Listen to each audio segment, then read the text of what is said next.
Hi, everybody. This is Quang X Pham, and I'm about to have a very productive, engaging discussion with Mike Vardy.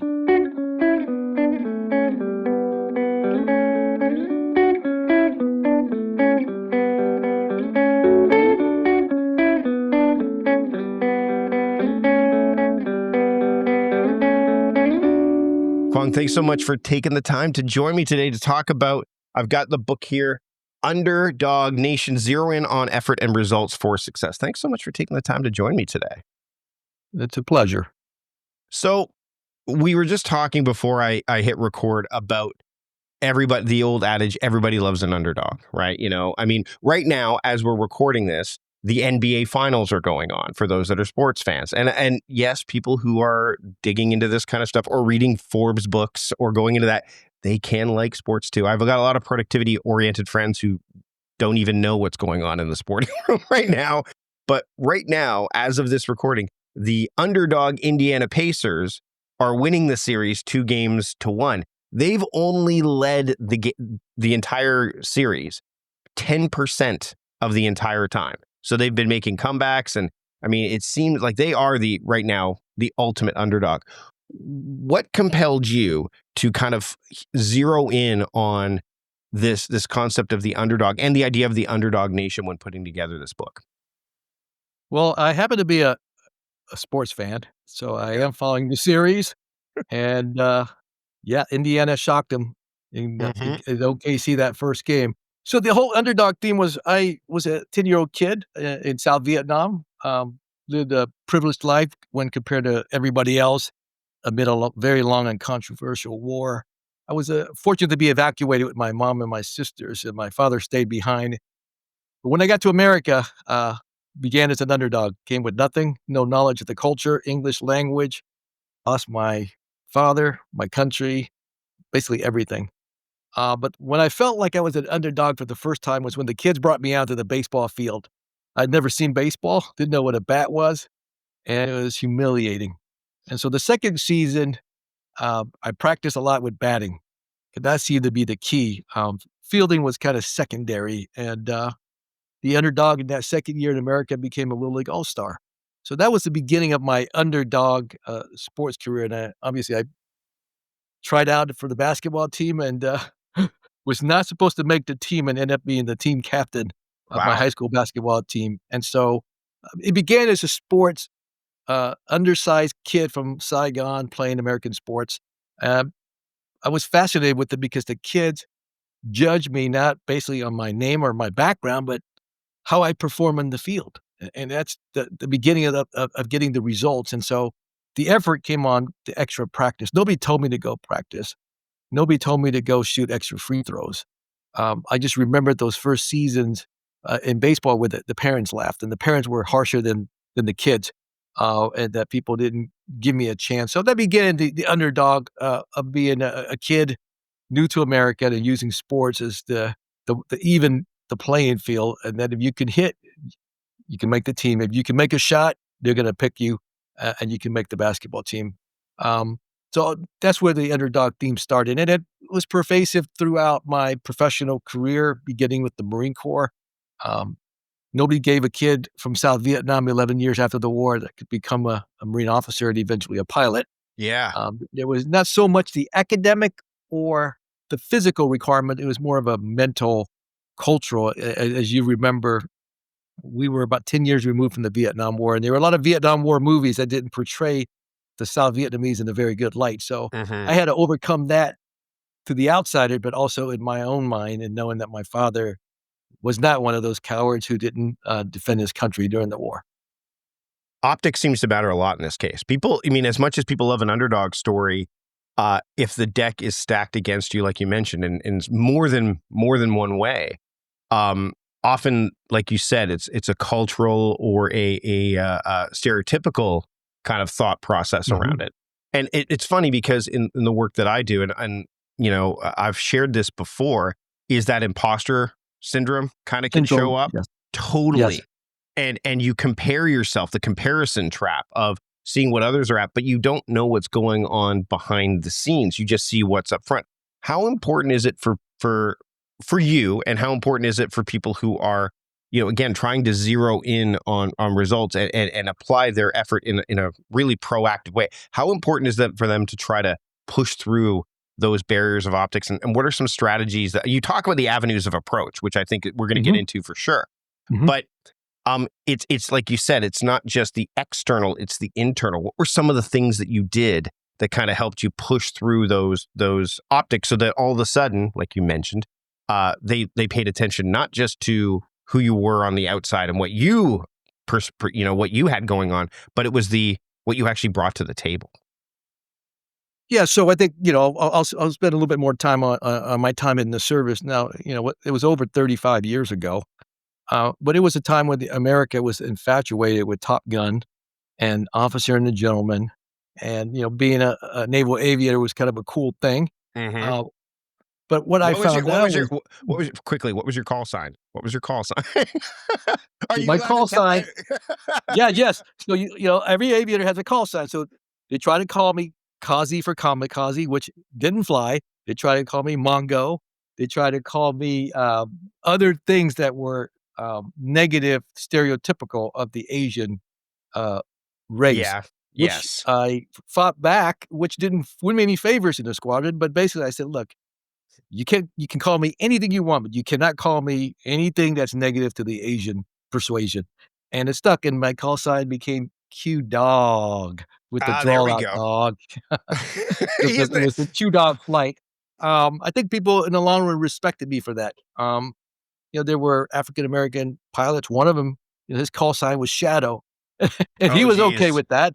And there was another Vietnamese American kid that came about 10 years after me. They call him Charlie, which was okay with him. But in Yeah. the mid-80s, it was not okay to call me that. No. I think the worst was the donger from that movie, 16 Candles. Yes. Oh, yeah, yeah, yeah, yeah. Yeah, I remember Yeah, that. yeah, and Yeah, wow. so I think So going in, yeah, so I think it's already challenging academically, physically, it was okay.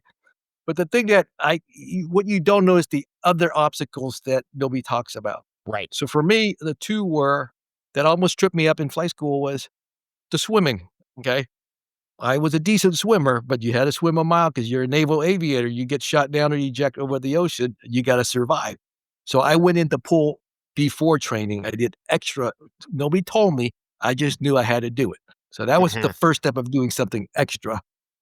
In the When I transitioned out of the Marine Corps, I was hired by, Astra Merck, a big pharmaceutical company, and so presentation skills. So we went from in the Marine Corps of delivering, 9-line briefing a flight mission. It was very rigid, very direct, very authoritative. When you go into pharmaceutical sales, it's a consultative approach. You can't tell the doctors to write your drug. Okay, you have to do it in a way that they respect you, that you're not overly promotional. It's this rapport building, and the presentation skill were different. So what I did was I went to Toastmaster, and I really trying to remove my Marine Corps speaking. Um, Right. and adapt to the private sector. And nobody told me how to do that either, but I got to be very good at it. And what it turned out to be 5 years later, I went out and pitched for my first startup, and within 90 days, we won $5 million. This is 25 years ago. So you have a former Marine pilot with never been a CEO, didn't have a degree from, the Ivy Leagues or from Stanford. This is the dot-com era now.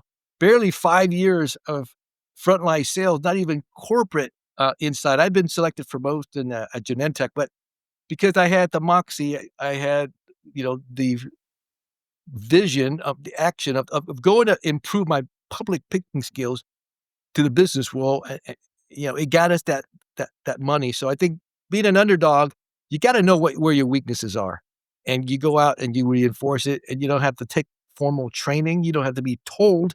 You just know. People know their weaknesses. Right. So Right. go and do something about it before the imposter syndrome catches up with you.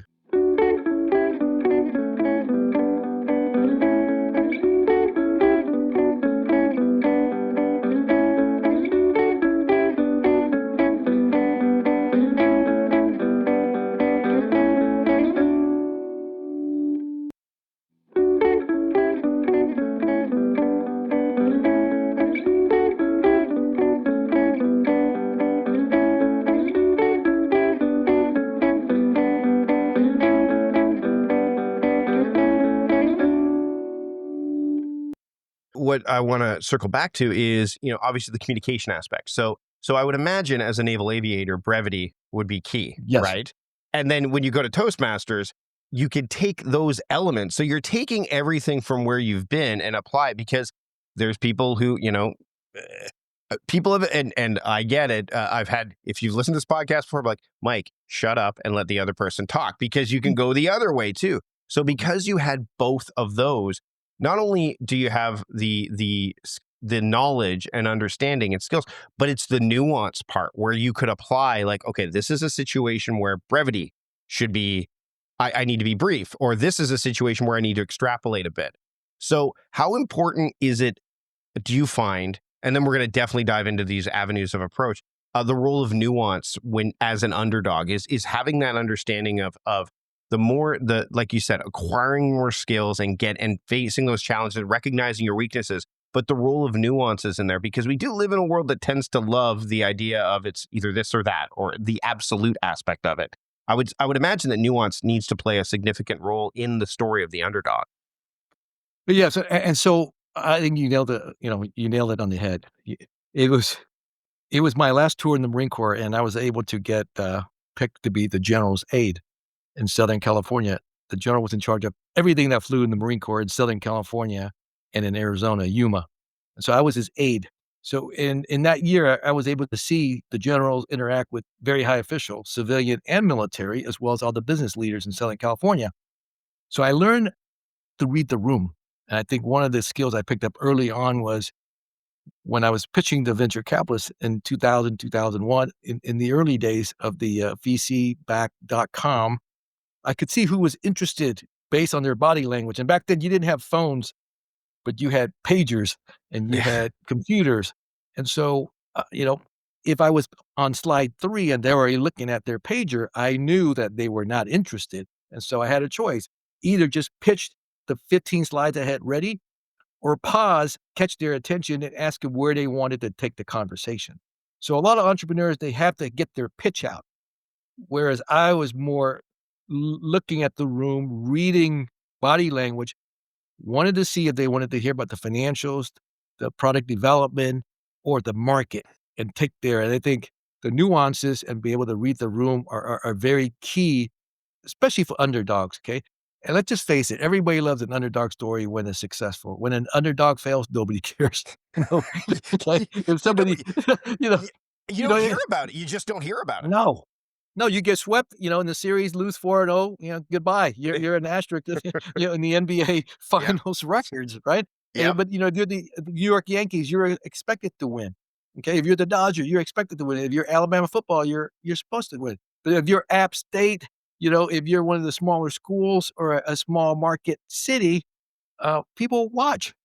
People really root for it, but you gotta be successful. You gotta hit the winning free throw, okay? You can't just show up. It's not enough to show up. You gotta show up and deliver, because you may not get that moment again, and these teams and these colleges know, you get to the championship game, you may not go back. You get to the Final Four as a small school, you may never go back.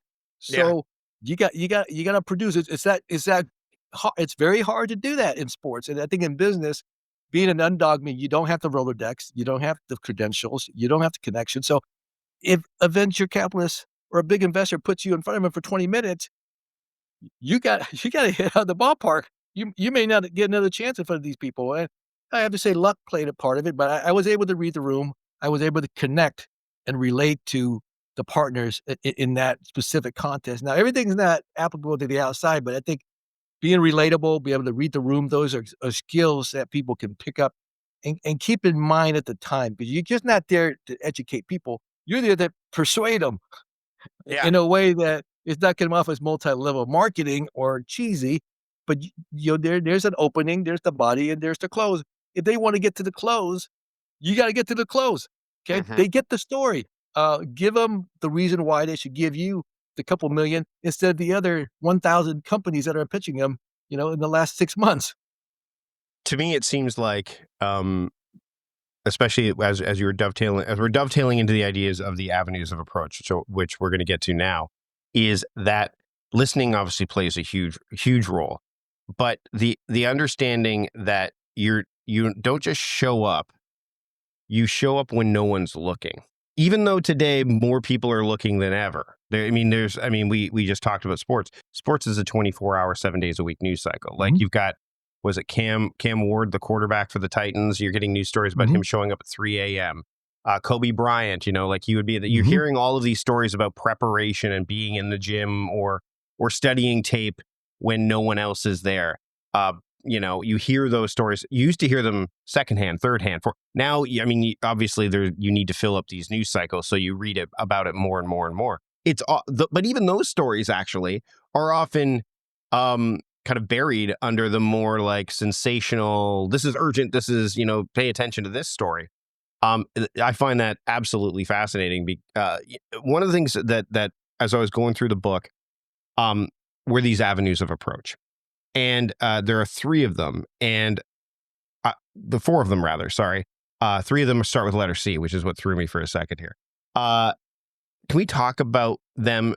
And I wanna dive into whether or not I think people, when they're looking at to-do lists and when they're looking at time, they try to do things in a sequential manner, right? So if they're reading Mhm. this book, and this is what I want to make sure we drive home, it either is, yes, you need to go through these in a sequential order, or no, you can hone in on one, or they talk to one another in different stages. So can we talk about these four avenues of approach and kind of the way Bring that 'em we up. need to Sure. approach them? So let's talk about let's talk about we'll talk about them all together, and then we'll hone in on each one. So there's commit, confront, course correct, and build credibility. So all four of those, do you need to approach them in the order that I listed them as they're in the book, or are they kind of working in parallel? Is it more a harmony thing as opposed to a sequential thing? No, it's not linear or, sequential. You picked it up right.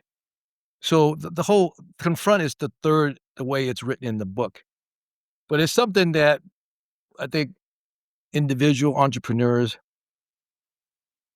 if there's something that's keeping you back, okay, until you confront it and deal with it, it's gonna rear its ugly head again. And whether that's a lack of confidence, ability to speak in public or pitch.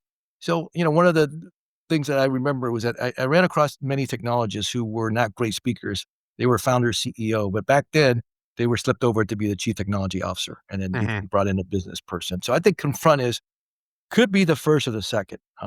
There are issues, weakness that you haven't dealt with, whether it's analytical, whether it's public speaking, whether the ability to focus as a leader, deal with that. And if you are not able to overcome, then find a team member to take that role on. So I think confronting could be moved up very early. Well, I think, yeah, well, and that's interesting because I think often that's the first step, right? Like, you're at a mhm, crossroads. It's the hero's journey kind of thing, right? mhm, And mhm, then the first one is commit, that's listed in the book. So yes. it's interesting, obviously, editorially and so on and so forth. I know why these things can happen, but that's a really, really, again, nuanced look at it. Mhm. You look at it the right way, and then I think once you clear it, you confront that. It's a confrontation in your own mind, in your own way to Yeah, deal with that issue, whether it's, a intellectual issue, communication issue, or family issue. You could have, a brother that you're trying to emulate, but you're never gonna be like him. But so confronting that, or a father that you're trying to follow in the footstep, or a mother. So then I think once you clear that by confronting, you can call it clearing your mind, clearing your yep, plate, then you can commit to it. I think what I learned in the Marine Corps very early was the ability to make decision, and they used to put us in simple problems. Lieutenant, you come across the enemy. They've got X weapons, right? Are you going to retreat and call in for help? Or are you going to attack frontally, right? And right, so these problems were thrown at us constantly. And so anybody who froze or said, "Wait a minute, let me call headquarters," would get scolded, right? And the old saying was, "Damn it, Lieutenant, right or wrong, make a decision, life or death." And so I learned very early to make decisions, and I think when my first startup, my second in command was very methodical. He said, "What are you wasting your time on this stupid venture capital method? You're never gonna win. They're gonna pick somebody from Stanford or Harvard or Wharton. You don't have those degrees." And I said, "Watch, we're gonna win it." And so we had a conflict. So I confronted right away. I made the decision. I'm doing this instead of the traditional. raising the angel money, 500,000, a million, and going around. And, you know, I don't like to say I was right. I like to say we produced a result. It Okay. We reminds gave, me yeah. Yeah, it reminds me of that scene in The Pursuit of Happiness where the Will Smith character, Chris Gardner, instead of starting Mhm. at the lowest level of lifts, he goes right to the top. And Exactly. Yeah, yeah, in terms of baseball, I'm not playing small ball here. I see a gap, I'm trying to hit in a gap and get on second or third with the you know, get myself in scoring position, and it's very clear because I recently went to see my Dodgers in the World Series, and I'm watching the College World Series in softball and, baseball very close, and you can see the strategy. So, in terms of those strategies, no, I see a gap. I see an opportunity to hit one in the gap and get on second base instead of walking and putting another person on and sco I wanna get in scoring position, so very early on, making the commitment, but making decisions, you know, and then correct it, you know? I learned that when I was in the military in watching I never I think you saw the admirables, people that I admire but had never met. You know, yeah. Colin Powell, General Powell was one of them, Hmm. and Colin Powell always had this thing, "Look, you know, you got 60%, go, okay? It never the intelligence is never gonna be 100%. Now, if it's 30%, you know, the odds are against you, but if you're at 40, 50, you get ready to go. If you're above 50 or 60, you gotta go. Then you Right, make the correction en route, and that's the correction part, of the 4 C's and the avenues of approach. And the right. avenue of approach is really what I learned is not flying as an flying an instrument approach in the airplane, but it was what I learned as a young officer going through Quantico is the avenue approach is when you set up and you look at certain areas where the enemy may come at you, and you set up the defense perimeter. So, but it's a way we decided to write it along with my editor in terms of a business or personal decision making matrix.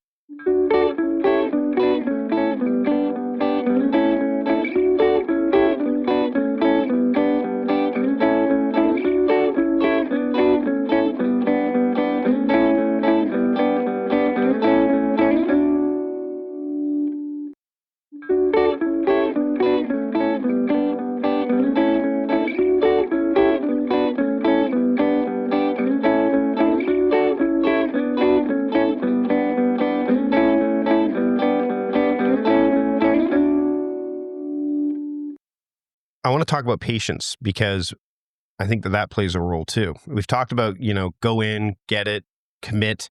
I mean, you mentioned obviously course correction in business.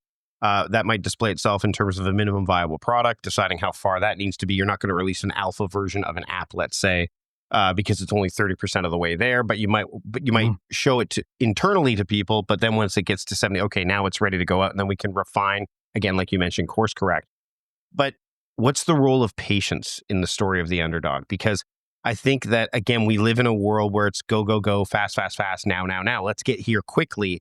But patience often is undersold, undervalued, and we don't feel like we have time to be patient in this, in the pace and the rhythm of the world. So I'd love for us to kind of talk about that a little bit as well. So I went from the Marine Corps where it's go go go. You know, Hmm. you go to war, you come back, you work up, you get on the ship, but you go again. You deploy. Then I went to big pharma where you have a big product where it's very methodical. Number of calls per day equals X amount of scripts. Then I went to the go-go day of the .com where it was spend, spend, spend, eyeballs, grow, grow, we'll give you more money to drug development and biotech, which is you get a lot of money, but you can't move the FDA any faster. Sure. Okay. The average drug takes 17 to 20 years from invention all the way to FDA approval and over a billion and a half. Okay, so you really have to have patience for the patient, the Yes. end Yeah. user. Okay, Yeah. it's taking a different shift in the mentality, uh, and patience is a factor of time and money. You can be patient, but you'll run out of money if you don't execute. Uh, you can have a lot of money, but you can't push certain things any faster. So I think one of the things that I push for in our industry when I get a chance is we have to be more efficient with drug discovery and development in this country because the pressure is on, the pricing pressure. Patients need it. Patients that are in need of drugs that are not on the market don't care if the fundraising environment's bad. They don't care if the FDA is half reduced. They don't care if the entrepreneur quit and did something else, they still need the drug. So it's our job to make the process more efficient. And that means cut out the middleman. Does that mean more supervision? Does that mean AI? I think AI will play a big role. And so I think I think AI is going to solve some of the, you know, the Yeah. problem with patients in, at least in our industry, the drug development biotech industry. Well, I think what can happen with AI is I was having a conversation with somebody about this yesterday, is humans are overclocked, right? And you touch, I mean, the idea of, yes, we glamorize founders and CEOs, but there's labor underneath the foundation. You touch on Mhm. this in the book as well. We seem to be overclocked, like we have to keep going, we have to get, but what AI allows us, because of the sheer speed, and it's getting smarter and smarter, plus the human on the other side of the equation should have the skill set, the expertise, the QC capabilities, the Mhm. quality control to be able to give it what it needs to give you the results that you want. Again, talking about effort versus Mhm. results and outcome. Mhm. I think we're learning, and this is oddly enough, while AI is learning, we as humans are learning that, okay, we're overclocked. We can afford to slow down a little bit to make sure that what we're giving AI is helpful. And then AI will make up the difference. Like AI will get the speed to where we want it to be. So instead of us rushing, we can spend some time actually being smart, decisive, again, patient, strategic, right? And then let AI go, okay, here's everything you need. And AI goes, all right. And then in however long it takes for it to spit out what you want, the results, it will do the catch up part. But we're still trying to figure that out because it requires us to slow down. And there is no message saying, hey, humans, slow down, slow down. That's not the message that we're being sold. And I think you remember, right? The internet will change everything. Well, not quite. Okay. It's Right. taken a long time. And remember, big data will change everything, right? Well, there's still the human. There's those Well, absolutes again, right? exactly. So is big data, it's big data, not big daddy. Is big data what AI is today or a newer version? I think time will tell. I think you Mhm. still have to have human leadership. I think we will have more efficiency. We will have more matrices reduced. We will have more inefficiency removed. We will have discovery acceleration in our industry, the rollout of molecules that are not going to work. And so I'm excited about it. We're definitely investigating it, but overall, it should help eliminate the different molecules and accelerate and compact the timeline for drug development. So as we wrap up, I want to ask you a final question about underdogs. You've got this the power of belief, the idea of, you know, Mhm. underdogs don't just need opportunity; they need someone to believe that they deserve it. So, what belief about underdogs would you like to replace, and what would you like to replace it with? Well, I would like to looking back now, the underdog is that feeling of inadequateness, the insecurity, um, and replace it with nobody really cares. Okay. But in your mind, you think people, when I was a young entrepreneur, that I was insufficient, that I was just a Marine veteran with no executive experience. But years later, when I met the venture capitalists and the people invested in my company, they told me the opposite. So replace the insecurity, the insufficiency in your mind with nobody really cares. They care about results. They care about outcomes. They care about what you can do for them and return their investment in the shortest time Hmm. possible. Okay. You may have a great resume and a CV, um, and an MBA, but if you cannot produce, I think people are less patient these days. So if I could replace that and remove the insecurity, that's what I would do. And this And book somebody will, told me that yeah, nobody really cares, Quang. yeah. Well, it's true because I think and I touch on this around time management is people say, I want to manage my time. I'm like, time was here before you. It'll be here after you. It's pretty arrogant to think that you can manage it. You can partner with it. You can manage your Yes. relationship with it.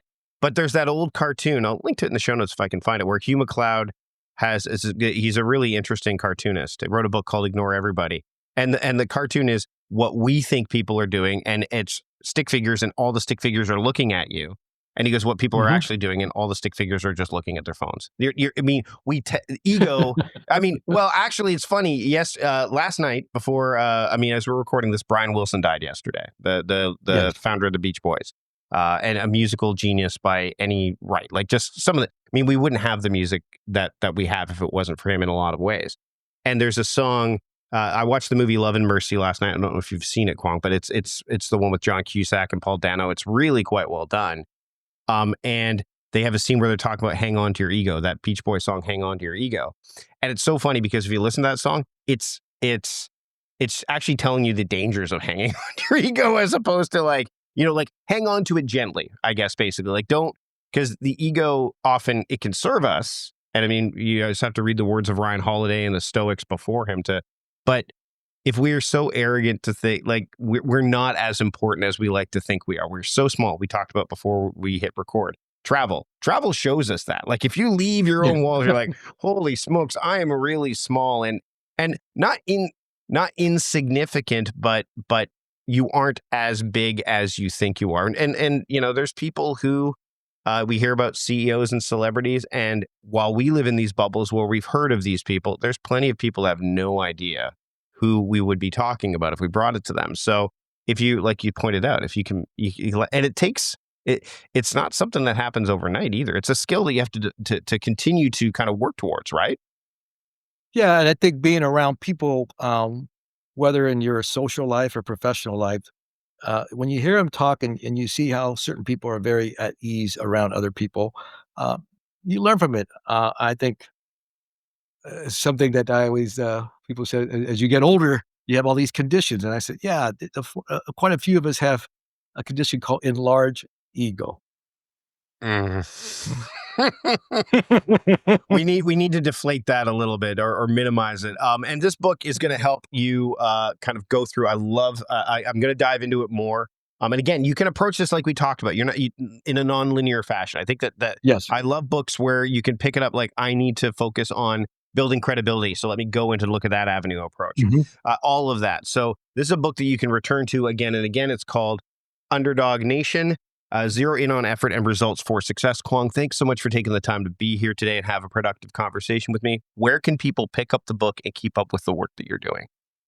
Yeah, they can visit me, contact me at my website, quangxfam.com. The book is widely available and shipped in 24 hours at Amazon, Barnes& and Noble, or Forbes Book. And Again, remember, you can go to the ER again and again, but not for those medical reasons. that's fair. Quang, thanks so much for taking the time to join me today on a productive conversation. Thank you, Mike.